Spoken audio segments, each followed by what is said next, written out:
വെള്ളപ്പൊക്ക ദുരന്ത നിവാരണം. നമ്മുടെ കേരളം കാലാവസ്ഥ വ്യതിയാനങ്ങളുടെ ദുരന്തമുഖം പലപ്പോഴായി അനുഭവിച്ചുകൊണ്ടിരിക്കുകയാണ്. ഇത് മനുഷ്യന്റെ നിത്യജീവിതത്തെ നേർക്കുനേർ ദുരവ്യാപകമായ പ്രതികൂലമായി ബാധിച്ചുകൊണ്ടിരിക്കുകയാണ്. വെള്ളപ്പൊക്കം നിയന്ത്രിക്കുന്നതിന് ഡാമിലെ ചെളി, മണൽ എന്നിവ നീക്കുന്നതോടൊപ്പം പുഴകളിലെ ചെളിയും മണലും നീക്കുകയും തോടുകൾ വൃത്തിയാക്കി സ്വാഭാവിക ഒഴുക്ക് ഉറപ്പാക്കേണ്ടതുമാണ്. ഇതിലൂടെ നിർമ്മാണ മേഖലയിൽ ഇന്ന് അനുഭവപ്പെടുന്ന മണലിൻ്റെ ദൗർലഭ്യം പരിഹരിക്കാനും വില നിയന്ത്രിക്കാനും സാമ്പത്തിക ഞെരുക്കം നേരിടുന്ന കേരളത്തിലെ ഒട്ടുമിക്ക ഗ്രാമപഞ്ചായത്തുകൾക്കും വരുമാന മാർഗമാവുകയും ചെയ്യും. സ്ത്രീ സുരക്ഷയും വനിതാ ശാക്തീകരണവും മുൻകാലങ്ങളിൽ നിന്ന് വ്യത്യസ്തമായി സമസ്ത മേഖലകളിലും തൊഴിലിടങ്ങളിൽ സ്ത്രീ പ്രാതിനിധ്യം കൂടി വരുന്നതായി കാണാം. ഇത് ഒരു നല്ല പ്രവണതയാണ്. എന്നാൽ സംസ്ഥാന അസംബ്ലികളിലും പാർലമെന്റിലും വനിതാ പ്രാതിനിധ്യം വളരെ കുറവാണ്. വനിതാ പ്രാതിനിധ്യ ബിൽ എത്രയും വേഗം വരും തെരഞ്ഞെടുപ്പുകളിൽ നടപ്പിലാക്കണമെന്നാണ് നമ്മുടെ നയം. സ്ത്രീകളുടെ സർക്കാർ അംഗീകൃത കൂട്ടായ്മകളാണ് കുടുംബശ്രീയും അംഗനവാടി തൊഴിലുറപ്പ് പദ്ധതി സേവകരും. എന്നാൽ അത്തരം സ്ത്രീകളുടെ വ്യക്തിത്വം നഷ്ടപ്പെടും വിധത്തിൽ അതിനെ ഒരു ഭരണവർഗ രാഷ്ട്രീയ സംവിധാനമായി രൂപാന്തരപ്പെടുത്തുന്ന പ്രവണത അംഗീകരിക്കാനാവില്ല. ഇത്തരം സംവിധാനം ദുരുപയോഗം ചെയ്യുന്നത് ശിക്ഷാർഹമായി പ്രഖ്യാപിക്കണം. സഹകരണ പ്രസ്ഥാനങ്ങൾ, സാധാരണക്കാരുടെ സ്ഥാപനം എന്നറിയപ്പെടുന്ന സഹകരണ പ്രസ്ഥാനം എല്ലാ മുഖ്യധാര രാഷ്ട്രീയ പാർട്ടികളുടെയും ഒരു ചൂഷണോപാധിയായി മാറിക്കഴിഞ്ഞു. സഹകരണ ബാങ്കുകളിലെ പുറത്തുവരുന്ന തട്ടിപ്പ് കേസുകൾ ഇത് വ്യക്തമാക്കുന്നുണ്ട്. സഹകരണ സംഘങ്ങളിലെ സാമ്പത്തിക കാര്യം കൈകാര്യം ചെയ്യാൻ RBI നിർദ്ദേശങ്ങൾ അനുസരിച്ചുള്ള നിപുണരായവരെ നിയമിക്കുകയും പാർട്ടി നിയമനങ്ങൾ ഒഴിവാക്കി പൂർണ്ണമായും PSCയിലൂടെ നടപ്പിലാക്കേണ്ടതുമാണ്.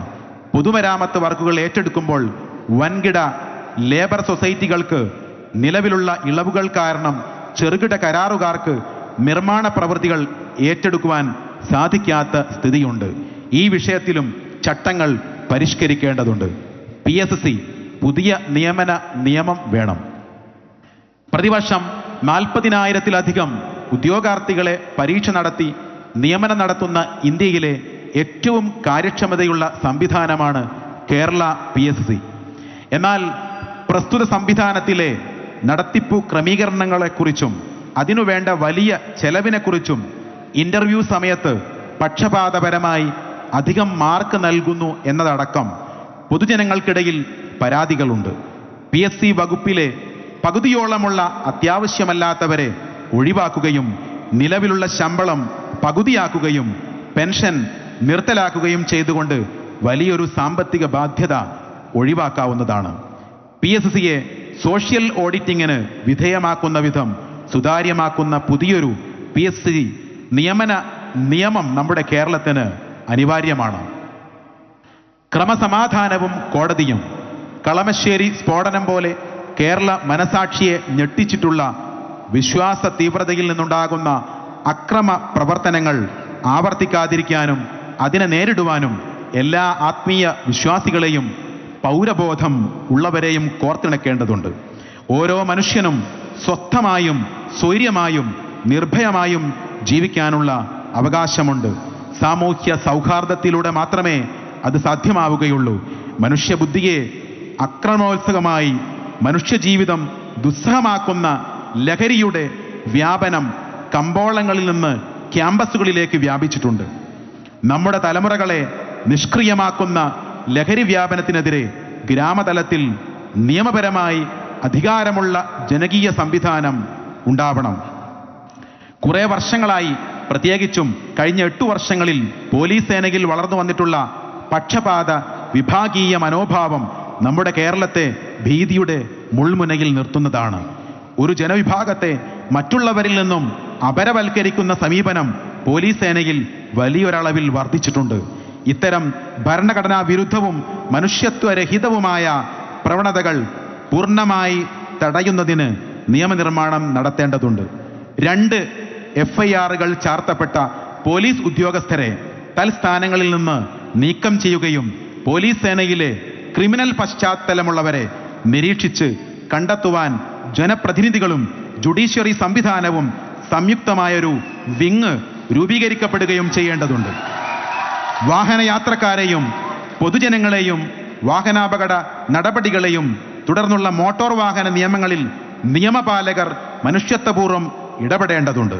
പ്രത്യേകിച്ച് ഇരുചക്രവാഹനങ്ങൾ ഉപയോഗിക്കുന്നവർ വരുത്തുന്ന ചെറിയ നിയമലംഘനങ്ങൾക്ക് വരെ ക്രിമിനലുകളോട് പെരുമാറും വിധമുള്ള സമീപനം തടയുക തന്നെ ചെയ്യും. ഇതിനായി 2 വീലർ റൈഡേഴ്സ് പ്രൊട്ടക്ഷൻ ഫോം നിയമപരമായി രൂപീകരിക്കുക. ഈ ഫോറത്തിലേക്ക് 50 രൂപയിൽ കുറയാത്ത ഒരു തുക 2 വീലർ റൈഡേഴ്സിൽ നിന്നും സമാഹരിക്കുകയും പ്രസ്തുത തുക 2 വീലർ അപകടങ്ങളുമായി ബന്ധപ്പെട്ട വെൽഫെയർ ആവശ്യത്തിലേക്ക് ഉപയോഗിക്കുകയും ചെയ്യേണ്ടതുണ്ട്.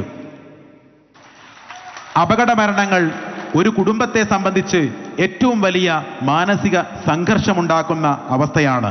അതിനെ ഇരട്ടിപ്പിക്കും വിധമാണ് അപകടങ്ങളിൽ മരണപ്പെട്ടവരുടെ പോസ്റ്റ്മോർട്ടം നടപടി. അസ്വാഭാവികമല്ലാത്തതായി ഉറപ്പുള്ള ഇത്തരം മരണങ്ങളിൽ കുടുംബം ആവശ്യപ്പെട്ടാൽ പോസ്റ്റ്മോർട്ടം നടപടികൾ ഒഴിവാക്കി നൽകാനുള്ള നിയമനിർമ്മാണം നടത്തേണ്ടതുണ്ട്. അഴിമതിയും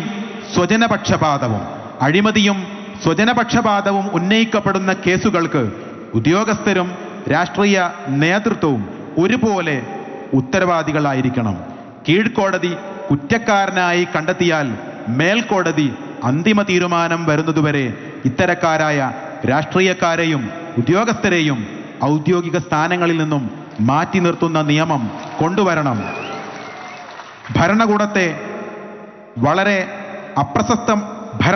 വരെ അപ്രസക്തമാക്കുന്ന ഉദ്യോഗസ്ഥ ദുഷ്പ്രഭുത്വത്തിനെതിരെയും വൻകിട മാഫിയകൾക്കു വേണ്ടി നിയമം ദുർവിനിയോഗം ചെയ്യുന്ന പ്രവണതകൾക്കെതിരെയും അതിശക്തമായ നടപടി ഉണ്ടാവേണ്ടതുണ്ട്.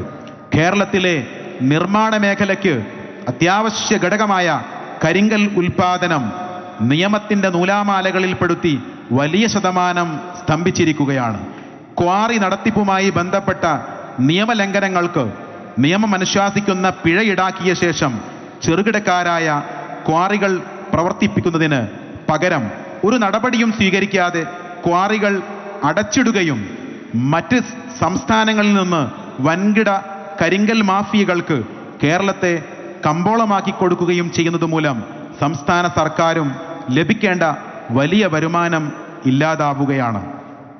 ഈ വിധമുള്ള അഴിമതിയുടെ വിവിധ രൂപങ്ങളെ കണ്ടെത്തി നിർമ്മാർജ്ജനം ചെയ്യേണ്ടതുണ്ട്. പോലീസ് സ്റ്റേഷനുകളിൽ പൊതുജനങ്ങളുടെ ആവശ്യങ്ങൾക്കായി സമീപിക്കുന്ന പൊതുപ്രവർത്തകരോട് അപമര്യാദയോടും പുച്ഛത്തോടും കൂടിയുള്ള ഉദ്യോഗസ്ഥരുടെ സമീപനം മാറേണ്ടതുണ്ട്. സാമൂഹ്യ പ്രവർത്തകരെ ഇത്തരം ഇടപെടലുകളിൽ നിന്ന് അകറ്റി നിർത്തുന്ന അന്തരീക്ഷമുണ്ടാക്കുകയും പൊതുജനങ്ങളുടെ അജ്ഞത ചൂഷണം ചെയ്യുകയും ചെയ്യുന്ന ഉദ്യോഗസ്ഥർക്കെതിരെ രീതികൾക്കെതിരെ ജനരോഷവും നിയമ നടപടികളും ഉണ്ടാകേണ്ടതുണ്ട്. സൗരോർജവും വൈദ്യുതി ഉൽപാദനവും ഓരോ വീടും ഒരു ഉൽപാദന കേന്ദ്രമാക്കാൻ ഏറ്റവും നല്ല അവസരമാണ് കേന്ദ്ര സർക്കാർ പ്രഖ്യാപിച്ചിട്ടുള്ള സൗരോർജ പദ്ധതി. ആ പദ്ധതി പ്രയോജനപ്പെടുത്തുകയും 40 ലക്ഷം കുടുംബങ്ങളിൽ സൗരോർജ പദ്ധതി നടപ്പിലാക്കുകയും വേണം. ഇങ്ങനെയുള്ള കുടുംബങ്ങൾക്ക് സബ്സിഡി മുൻകൂറായി പഞ്ചായത്ത് മുഖേന നൽകുകയും നിരീക്ഷണം നടത്തുകയും വേണം. സൗരോർജ ഉൽപാദന വീടുകൾ ഗ്രിഡിലേക്ക് നൽകുന്ന വൈദ്യുതിയുടെ വിലയും വാങ്ങുന്ന വിലയും ഒന്നായിരിക്കണം. സൗരോർജ കുടുംബങ്ങൾ പഞ്ചായത്ത്, കോർപ്പറേഷൻ, മുനിസിപ്പൽ കൗൺസിൽ അംഗങ്ങളുടെയും നടപ്പിലാക്കൽ ഉത്തരവാദിത്തമായി നിർവചിക്കപ്പെടണം.